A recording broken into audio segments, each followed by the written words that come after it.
Kristus. Sekali lagi salam. Ini adalah hari di mana kita melaksanakan ibadah di minggu yang kelima, bulan Januari tahun 2023. Mengawali ibadah kita di pagi hari ini, marilah kita mempersiapkan hati kita untuk masuk hadirat-Nya. Mari kita mengambil sikap saat teduh. Saat teduh dimulai.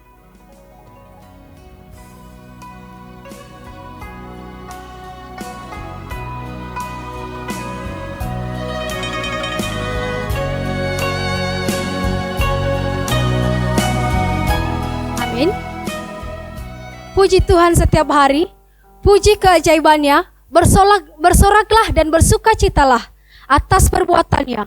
Untuk mengawali ibadah kita ini, mari kita memuji Tuhan dengan pujian Yesus, Engkau sungguh baik.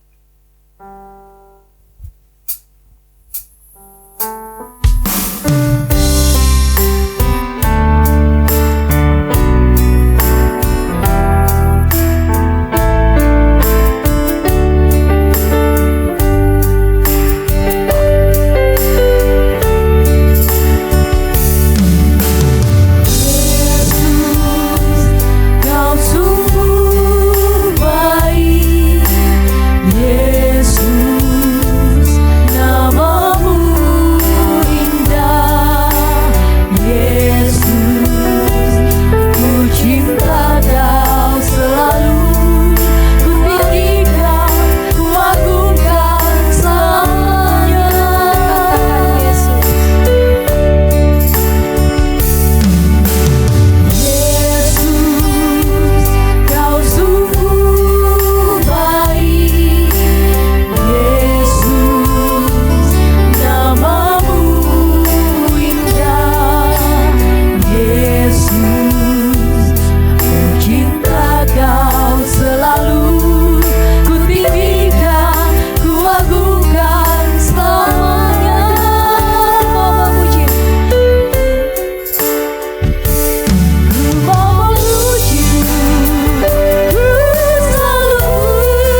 pertolongan kita pagi ini datang dalam nama Tuhan yang menjadikan langit dan bumi serta sekalian isinya.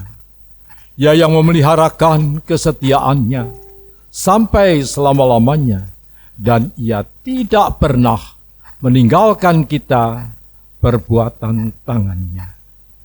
Turunlah atas saudara semua kasih karunia dari Allah Bapa, damai sejahtera dari Yesus Kristus di dalam Roh Kudus.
Yang dikasihi Tuhan, tanpa kita sadari, kita adalah orang-orang yang berdosa.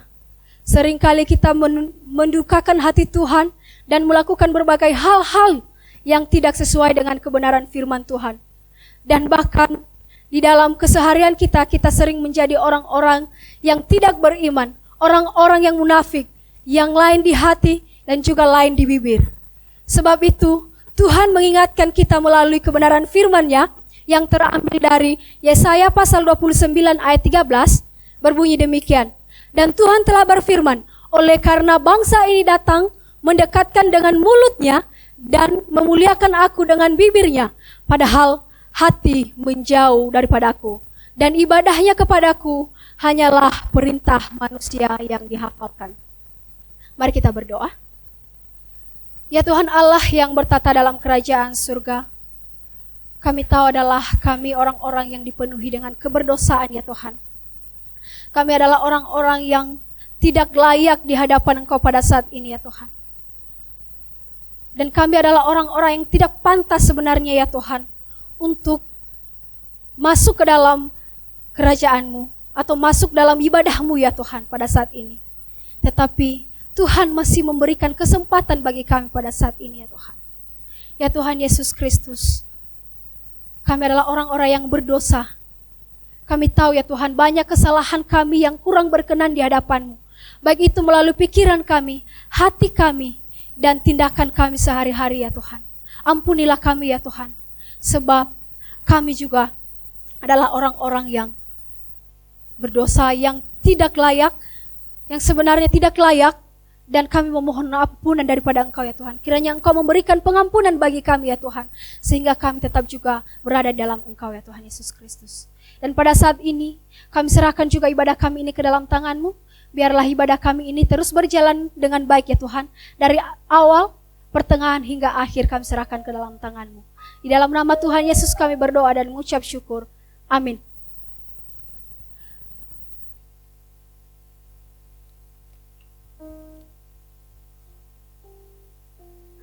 Ayat pengampunan bagi kita pada saat ini yaitu terambil dari Efesus pasal 1 ayat 7, dikatakan begini. Sebab di dalam Dia dan oleh darahnya kita beroleh penebusan, yaitu pengampunan dosa menurut kekayaan kasih karunia-Nya. Untuk merespon pengampunan dosa kita pada saat ini, mari kita memuji Tuhan dengan pujian Bangkit Seruka Nama Yesus.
dengan tetap berdiri, mari kita terus memuji memuliakan nama Tuhan dengan pujian lebih dekat padamu.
Kembali.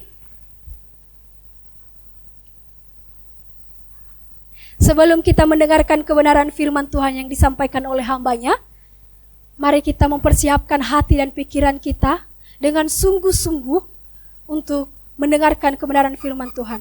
Untuk itu, mari kita memberikan pujian bagi Tuhan, yaitu kalau serta Tuhan.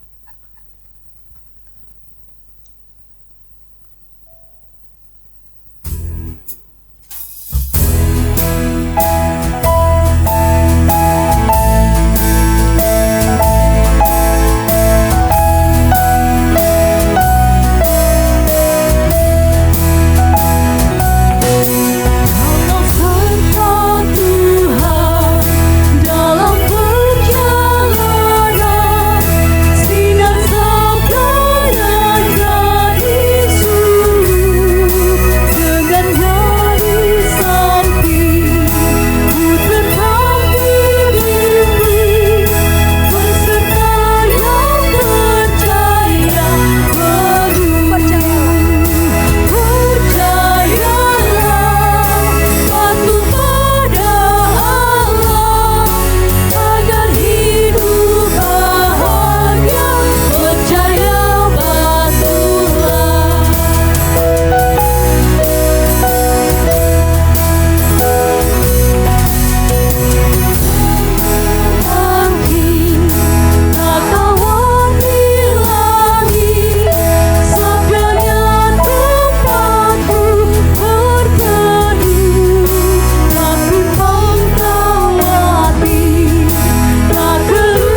Kita bersatu di dalam doa. Tuhan, sungguh kami mengucap syukur kepadamu atas kasih setia Tuhan bagi kami. Engkau Allah yang setia, walaupun kami seringkali Tuhan dapati tidak setia. Pada pagi hari ini Tuhan, kami segenap jemaat-Mu rindu mendengarkan firman Tuhan. Namun sebelumnya Tuhan, kami mohon, ampuni kami atas segala dosa yang telah kami perbuat di hadapan Tuhan.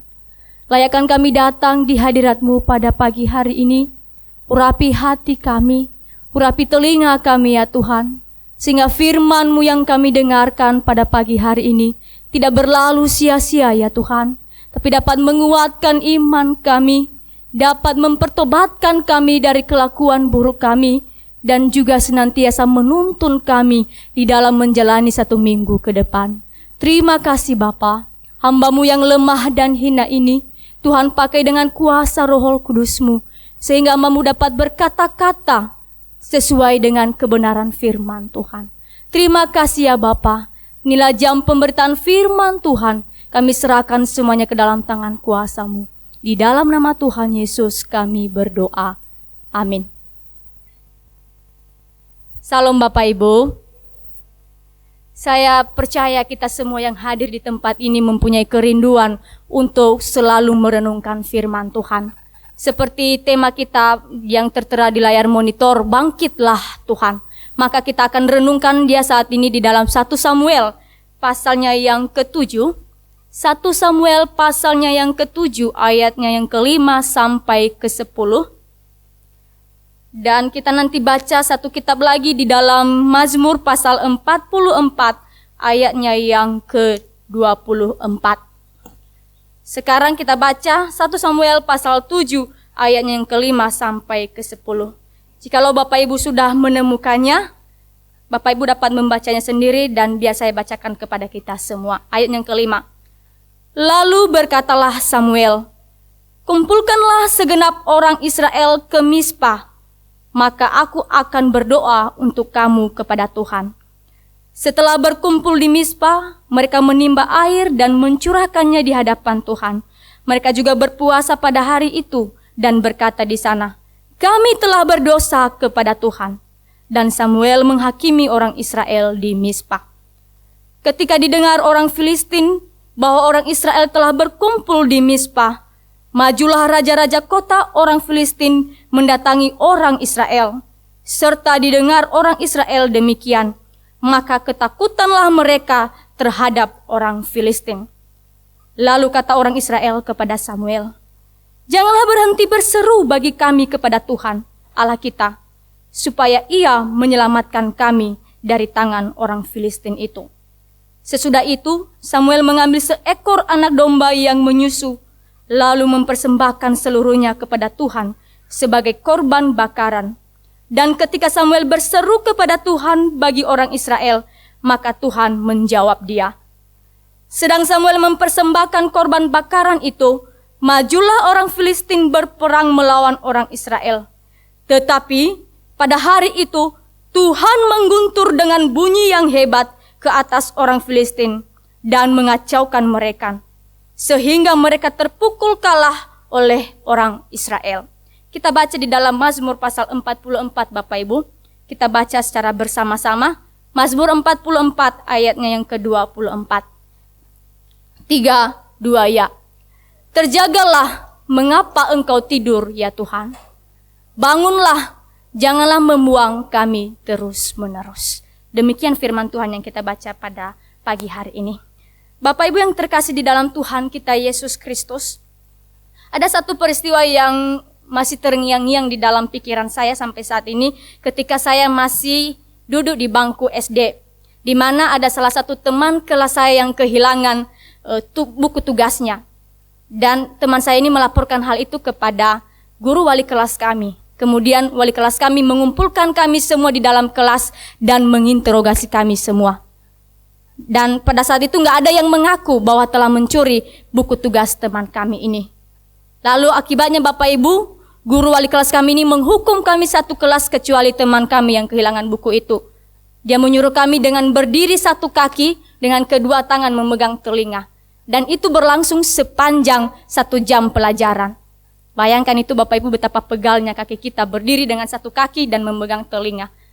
Itu luar biasa banget. Nah keesokan harinya Bapak Ibu, teman saya ini yang kehilangan buku tugasnya itu, dia minta maaf kepada kami. Kenapa? Karena ternyata bukunya tidak hilang, tetapi tinggal di rumah. Bayangkan itu. Kesalahan yang diperbuatnya, kami satu kelas menanggung akibatnya. Dan benar peribahasa yang mengatakan Bapak Ibu, setitik nila dapat merusak susu sebelanga. Artinya setitik kesalahan kecil yang diperbuat oleh satu orang dapat menyebabkan semua orang bersalah. Dan itu kami alami secara pribadi Bapak Ibu. Dan pada saat ini dialami juga oleh bangsa Israel.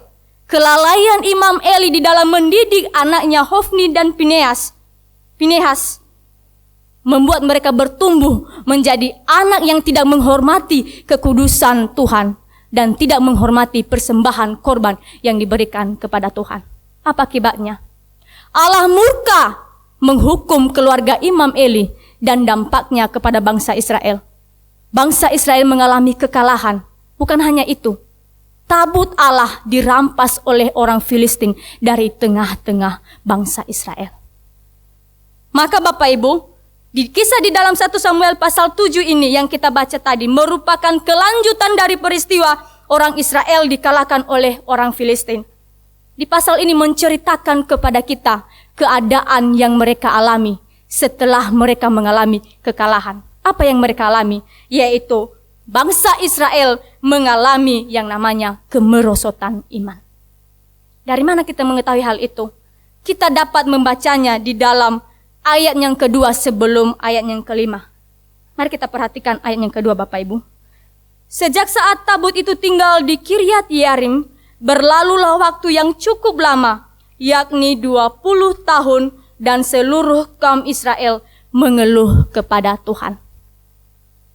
Bapak Ibu, setelah bangsa Filistin merebut tabut Allah dari tengah-tengah Israel, maka mereka mengangkut tabut itu ke tanah mereka. Dan apa yang terjadi di sana? Allah menghardik dan menghajar orang Filistin dengan memberikan borok, dan banyak orang Filistin yang mati di sana. Karena ketakutan dan kegentaran orang Filistin melihat perbuatan Allah yang begitu besar dalam hidup mereka, mereka kembalikan tabut Allah itu kepada bangsa Israel, tetapi tidak di Yerusalem, tetapi ditinggalkan di kota di Kiryat Yearim. Kota Kiryat Yearim ini Bapak Ibu terletak di perbatasan daerah Yehuda dan Benyamin. Dan dikatakan kota ini masih dipenuhi dengan hutan, sehingga dikatakan kota ini adalah kota hutan. Selama 20 tahun Bapak Ibu, bait atau tabut Allah berada di tengah hutan, di tempat yang tersembunyi dan jarang dikunjungi, bahkan hampir-hampir tidak dihiraukan Bapak Ibu. Selama 20 tahun bangsa Israel tidak merasakan kehadiran Allah di tengah-tengah mereka. Karena tabut Allah menyimbolkan kehadiran Allah bagi umatnya. 20 tahun bangsa Israel tidak mencari Tuhan. 20 tahun bangsa Israel menjauh dari Tuhan. Bahkan jarang mendengarkan firman Tuhan. Dapat kita bayangkan Bapak Ibu, bagaimana kerohanian mereka pada saat itu.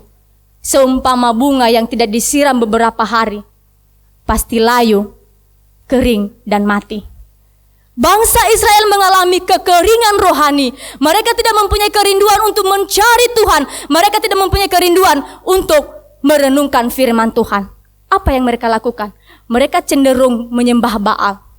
Mereka melakukan sesuka hati mereka. Bahkan di dalam firman Tuhan mereka kata mereka menyembah Baal dan Asitoret. Perbuatan mereka sangat menyedihkan hati Tuhan. Sehingga apa akibatnya? Allah murka, Allah menyembunyikan wajahnya kepada umatnya dan membiarkan mereka mengalami penindasan akibat dosa yang mereka perbuat. Bapak Ibu, Allah menyembunyikan wajahnya kepada umatnya, sesuatu hal yang menyedihkan jikalau hal itu terjadi bagi kita. Kenapa? Karena Allah menyembunyikan wajahnya artinya Allah menarik kembali perkenanannya atau kuasanya dari tengah-tengah umatnya. Sampai menunggu waktu yang telah Ia tentukan. Bayangkan jika kita berdoa Tuhan tidak mendengar doa kita. Kita beribadah kepada Tuhan tetapi Tuhan tidak berkenan atas ibadah kita. Bagaimana perasaannya Bapak? Tidak mengenakan. Dan itulah yang dialami oleh bangsa Israel pada waktu itu. Allah tidak berkenan atas ibadah mereka karena mereka masih hidup di dalam dosa. Mari kita mengoreksi diri kita, Bapak Ibu. Apakah kita saat ini sama seperti bangsa Israel atau tidak? Apakah kita saat ini sedang mengalami pertumbuhan iman, atau karena dosa atau karena pergumulan hidup kita membuat iman kita mengalami kemerosotan? Kita mencari solusi dari persoalan hidup kita dengan berbagai cara. Bahkan kita menghalalkan berbagai cara hanya untuk mendapatkan keinginan hati kita. Bapak Ibu yang dikasihi oleh Tuhan kita Yesus Kristus, saya kurang tahu jikalau Bapak Ibu mengikuti berita yang lagi viral saat ini, yaitu pembunuhan berantai yang terjadi di Bekasi, tepatnya di Cianjur. Itu pembunuhan yang sangat mengerikan, Bapak Ibu. Di mana pembunuhan itu bermotif dengan janji-janji bahwa ia akan mendapatkan kesuksesan atau kekayaan. Sehingga pelaku ini rela membunuh kerabatnya, rela membunuh keluarganya hanya untuk mendapatkan kekayaan. Itu adalah ciri-ciri orang yang sudah mendewakan uang, yang sudah mendewakan harta kekayaan. Bukan dalam arti Bapak Ibu kita anti dengan uang. Pasti di antara kita tidak ada yang anti dengan uang. Jika ada yang menyodorkan uang 10.000 aja sudah langsung kita terima. Kita tidak anti dengan uang. Selama kita masih mengontrol uang itu. Tetapi yang menjadi masalah Bapak Ibu, jikalau uang itu menguasai dan mengontrol kehidupan kita, pada akhirnya kita menjadi orang yang mendua hati dan cinta uang. Sebab Bapak Ibu, orang yang cinta uang artinya menjadikan uang lebih dari segalanya dan tidak mencintai Tuhan. Orang yang mencintai uang berarti ia membuat uang segala sesuatu pada waktunya. Dia mengatakan bahwa uang adalah segala-galanya. Dan benar apa yang dikatakan oleh firman Tuhan di dalam Matius pasal 6, Bapak Ibu. Karena di mana hatimu berada, kan di mana hartamu berada, di situ juga hatimu berada. Kan tak seorang pun dapat mengabdi kepada dua Tuhan. Karena jika demikian ia akan membenci yang seorang dan mengasihi yang lain. Atau ia akan setia kepada yang lain dan tidak mengindahkan yang lain. Kita tidak dapat mengabdi kepada dua Allah. Yaitu kepada Allah dan kepada Mammon. Yang dialami oleh bangsa Israel, mereka mendua hati. Mereka meninggalkan Tuhan. Sindrom mendua hati Bapak Ibu bukan hanya dialami oleh bangsa Israel, tetapi juga kita bisa alami saat ini. Jikalau kita percaya kepada Kristus, namun kita enggan menyerahkan setiap bidang hidup kita kepada Tuhan. Kita pergi ke gereja, namun kita tidak hidup sesuai dengan kebenaran firman Tuhan. Jikalau firman Tuhan itu menghalangi kita untuk mengikuti kesenangan dunia. Berhati-hati Bapak Ibu. Hati yang mendua menyebabkan Allah murka dan menyembunyikan wajahnya kepada kita. Bangsa Israel mengalami murka Allah, yaitu penindasan karena dijajah oleh orang Filistin. Akibat mereka mendua hati, sehingga di ayat yang kedua B, di sana dikatakan, seluruh kaum Israel mengeluh kepada Tuhan. Kata mengeluh di sini Bapak Ibu dikatakan mereka meratap dan berkabung kepada Tuhan. Dan di dalam Mazmur yang kita baca tadi, Mazmur pasal 44, ayatnya yang ke-24, merupakan salah satu jeritan mereka ketika mereka berada dalam penindasan. Katakan, terjagalah, mengapa engkau tidur ya Tuhan? Bangunlah, janganlah membuat kami terus-menerus. Bangsa Israel baru menyadari bahwa Allah tidak hadir di tengah-tengah mereka.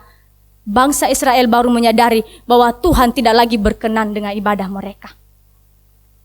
Lalu Samuel yang mendengar keluhan mereka, yang melihat penindasan yang dialami oleh umat Tuhan, Samuel tidak menghibur dengan kata-kata kosong Bapak Ibu. Samuel juga tidak menjanjikan bahwa setelah mereka mengalami penindasan, mereka akan mendapatkan kesuksesan atau kekayaan. Tidak. Tetapi apa yang dilakukan oleh Samuel? Kita melihat di ayat 3 sebelum ayat yang kelima. Di sana dikatakan kepada kita, lalu berkatalah Samuel kepada seluruh kaum Israel demikian, jika kamu berbalik kepada Tuhan dengan segenap hati, maka jauhkanlah para Allah asing dan para Asitoret dari tengah-tengahmu dan tujukan hatimu kepada Tuhan dan beribadahlah hanya kepadanya, maka ia akan melepaskan kamu dari tangan orang Filistin. Samuel memanggil umat Tuhan untuk bertobat. Dan bukan hanya sekedar diucapkan melalui mulut.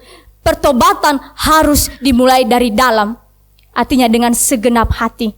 Lalu keluar melalui tindakan sehari-hari. Dengan menyingkirkan segala berhala yang masih menempel di dalam hidup kita. Samuel memanggil bangsa Israel untuk bertobat. Kenapa? Karena bagian dalam lebih penting daripada bagian luar.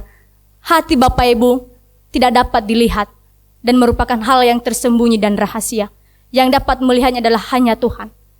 Tetapi kita dapat mengetahui jikalau orang tersebut sungguh-sungguh bertobat kepada Tuhan melalui tindakannya sehari-hari. Bagaimana kita bisa mengetahui bangsa Israel bertobat sungguh-sungguh di hadapan Tuhan? Yaitu melalui respon mereka terhadap panggilan yang diberikan oleh Samuel.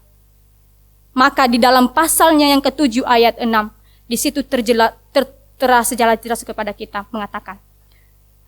Ayat ke-6, setelah berkumpul di Mizpah, mereka menimba air dan mencurahkannya di hadapan Tuhan. Mereka juga berpuasa pada hari itu dan berkata di sana, kami telah berdosa kepada Tuhan. Dan Samuel menghakimi orang Israel di Mizpah. Orang Israel mengakui dosa mereka di hadapan Tuhan. Dari tindakan orang Israel yang dikatakan dalam firman Tuhan Bapak Ibu, kita belajar dua hal. Pelajaran penting, yaitu yang pertama, tidak ada jalan yang lebih baik untuk mendapatkan belas kasihan dari Tuhan. Karena kita telah menyakiti hati Tuhan. Selain mengaku dosa dengan hati yang remuk dan hancur.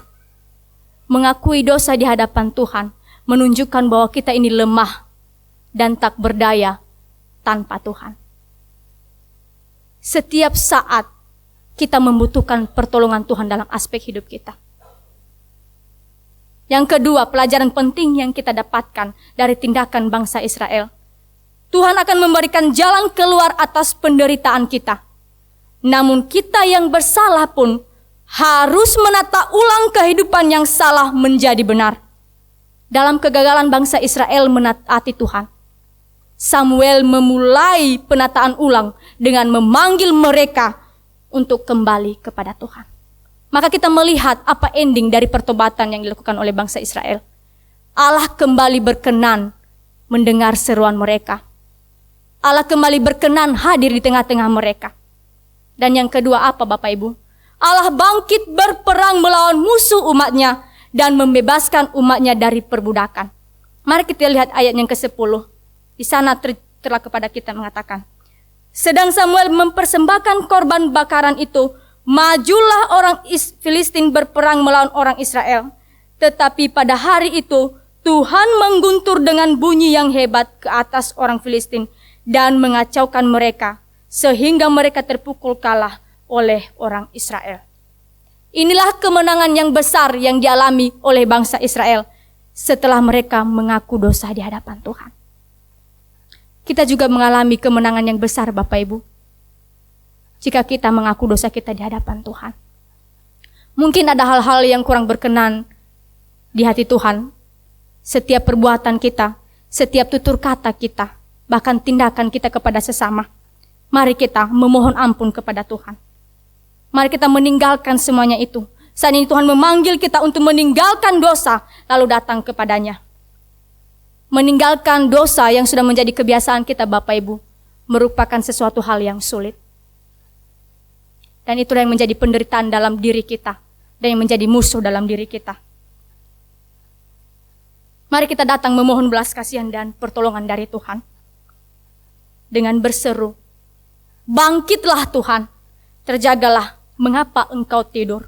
Ya Tuhan, bangunlah, janganlah membuang kami terus-menerus. Ingat, tidak ada jalan yang lebih baik selain mengakui dosa di hadapan Tuhan dengan hati yang remuk dan hancur. Maka Tuhan akan memperhatikan kita dan Tuhan kembali berkenan kepada kita.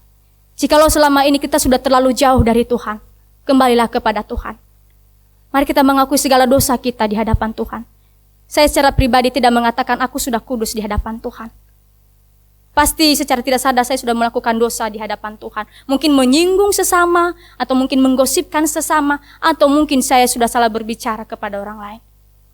Tetapi saat ini Tuhan memanggil kita, mari kita akui di hadapan Tuhan dengan hati yang sungguh.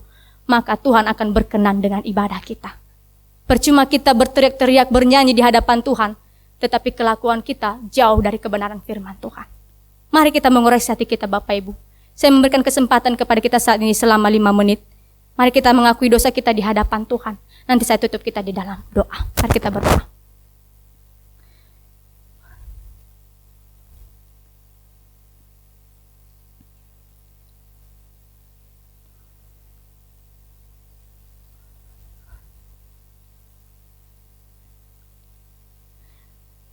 Tuhan, kami bersyukur karena kami telah diingatkan kembali melalui kebenaran firman Tuhan. Sesungguhnya ya Tuhan, kami adalah orang yang berdosa, yang jauh dari kebenaran firman Tuhan. Kami mengaku kami percaya kepadamu ya Tuhan, namun kami enggan menyerahkan seluruh totalitas hidup kami kepada Tuhan. Kami sering mendua hati, bahkan kami sering mendewakan hal-hal yang lain. Perbuatan kami telah menyedihkan hati Tuhan, sehingga Engkau menyembunyikan wajah-Mu kepada kami. Saat ini kami mohon Tuhan, ampuni kami, sucikan, kuduskan kami. Biarlah ibadah kami pada hari ini berkenan kepada Tuhan. Dan biarlah Tuhan berkenan hadir di tengah-tengah kami. Terima kasih ya Tuhan, terima kasih untuk firman-Mu. Dan tolong kami, mampukan kami untuk senantiasa hidup dalam kebenaran firman-Mu. Di dalam nama Tuhan Yesus kami berdoa. Amin.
Shalom, selamat pagi Bapak Ibu Saudara yang terkasih di dalam Tuhan. Saya akan membacakan warta jemaat untuk minggu ini. Nanti sore pukul 17.00 waktu Indonesia Barat ada kebaktian yang kedua bagi jemaat yang pagi ini tidak dapat mengikuti ibadah pada sore hari. Minggu depan, kebaktian umum yang pertama dan yang kedua, disertai perjamuan kudus. Jemaat harap mempersiapkan diri. Minggu depan jemaat dapat membawa persembahan, persepuluhan saudara, amplop persepuluhan telah disediakan di dekat pintu masuk. Untuk gerakan aksi Rp1.000 dapat dimasukkan di dalam kotak di dekat pintu masuk. Persembahan, hari ini jemaat diberi kesempatan memberi persembahan untuk pekerjaan Tuhan dalam bentuk kolekte dan juga persembahan untuk pembangunan. Kotak persembahan pembangunan ada di depan mimbar.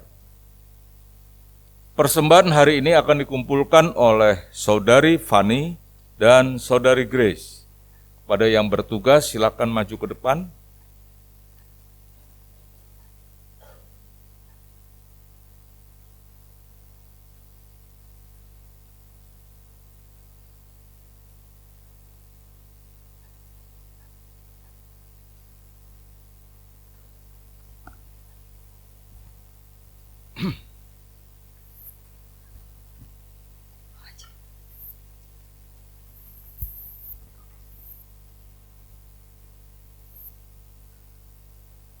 Firman Tuhan yang melandasi kita memberi persembahan diambil dari 1 Tawarikh 29 ayat 14. Demikian firman Tuhan. Sebab siapakah aku ini dan siapakah bangsaku, sehingga kami mampu memberi persembahan sukarela seperti ini? Sebab daripada mula segala-galanya dan dari tanganmu sendirilah persembahan yang kami berikan kepadamu. Mari kita berdoa untuk persembahan. Kembali kami mengucap syukur kepadamu ya Tuhan, Engkau begitu baik bagi kami, Engkau telah memelihara kehidupan kami dari hari lepas hari. Terima kasih Tuhan atas berkat-berkat yang sudah Tuhan berikan kepada kami. Kini tiba saatnya bagi kami untuk mengembalikan sebagian dari berkat yang kami terima. Berkati persembahan ini Tuhan, agar persembahan ini dapat dipergunakan untuk pekerjaan Tuhan di tempat ini. Terima kasih Bapa. Dalam nama Tuhan Yesus kami sudah berdoa.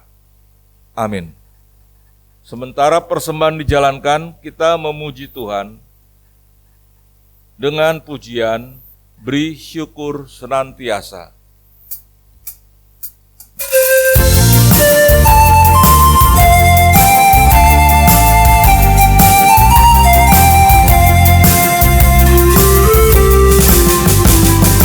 Hormat bagi Allah Bapa yang Maha Kudus, hormat bagi Allah Penebus. Aku padamu terjawab sepenuh karena anugerah dan kasih-Mu. Yesus telah datang membawa cahaya terang pada umat-Nya di senang. Panjatkan doamu, penuh hatimu, kasih-Nya akan jadi milikmu. Bersyukur, berilah syukur, bersyukur, susah ataupun senang, bersyukur. Panjatkan doamu, sepenuh hatimu, kasih-Nya akan jadi milikmu.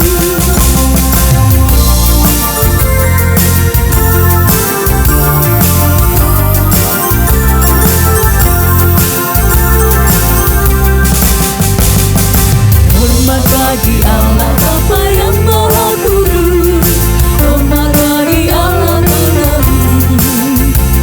ajak saudara untuk bangkit berdiri.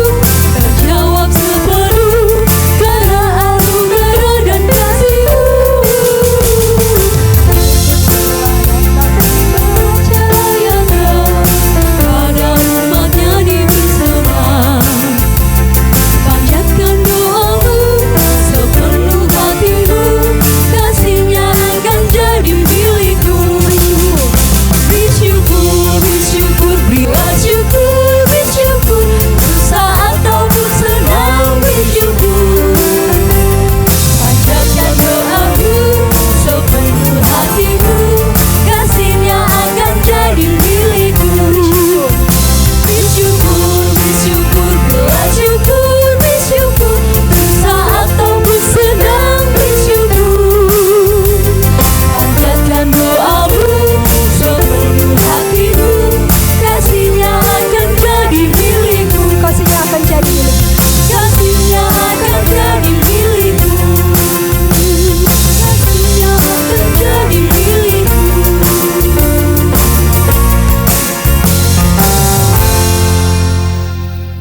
Mari kita berdoa untuk mengakhiri kebaktian pada pagi hari ini. Bapa di dalam surga, kami mengucap syukur kepada-Mu ya Tuhan. Kau telah memimpin kami pada kebaktian pagi hari ini dari awal, pertengahan, hingga akhir. Terima kasih Tuhan atas teguran firman-Mu pada hari ini. Biarlah kami boleh lebih dekat lagi kepada-Mu Tuhan.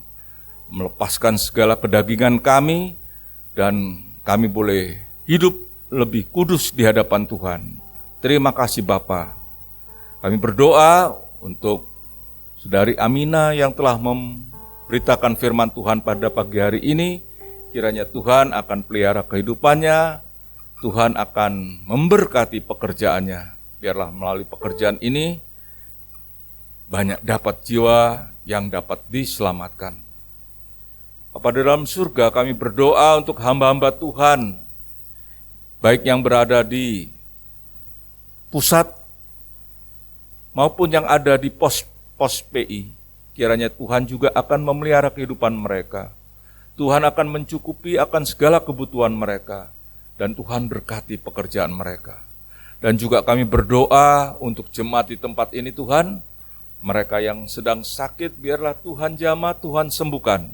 Dan mereka yang sedang mengalami kesulitan hidup, biarlah Tuhan juga akan memberikan jalan keluar kepada mereka. Bapa di dalam surga, kami berdoa untuk saudara-saudara kami yang sedang tertimpa musibah banjir di Manado, biarlah Tuhan tolong. Tuhan juga akan memberikan pertolongan kepada mereka. Tuhan akan memberikan jalan keluar kepada mereka agar mereka boleh terselamatkan Tuhan. Bapa di dalam surga, kami juga berdoa Tuhan untuk bangsa dan negara kami ini Tuhan. Bapak Presiden dan Wakil Presiden beserta para menteri dan jajarannya Tuhan.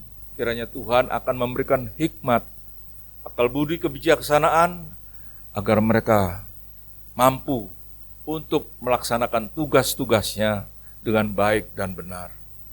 Terima kasih Bapak, terima kasih. Sebentar lagi kami akan berpisah, kami akan pulang ke rumah kami masing-masing. Mohon pimpinan dan penyertaan Tuhan agar kami boleh tiba di rumah dengan selamat.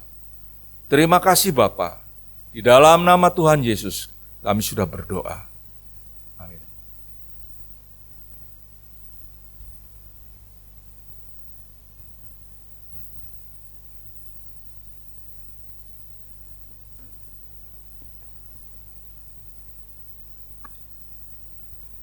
Tuhan memberkati engkau. Tuhan melindungi engkau. Tuhan menyinari engkau dengan wajah-Nya dan memberikan kepadamu kasih karunia. Tuhan menghadapkan wajah-Nya kepadamu, memberikan damai sejahtera. Sekarang pulanglah di dalam damai sejahtera dari Allah Bapa, di dalam kasih karunia dari Yesus Kristus, dan di dalam persekutuan dengan Roh Kudus, menyertai saudara semua, mulai saat ini sampai Yesus datang kembali.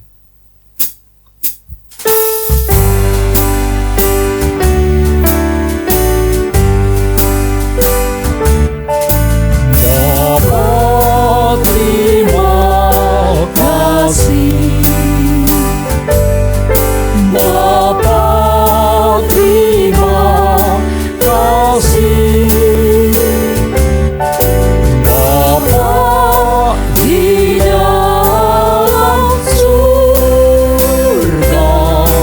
ku berterima kasih.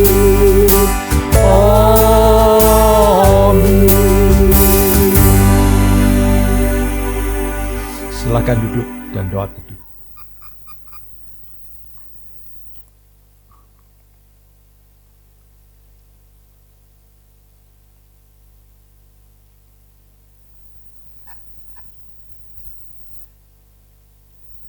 Selamat siang, Tuhan memberkati.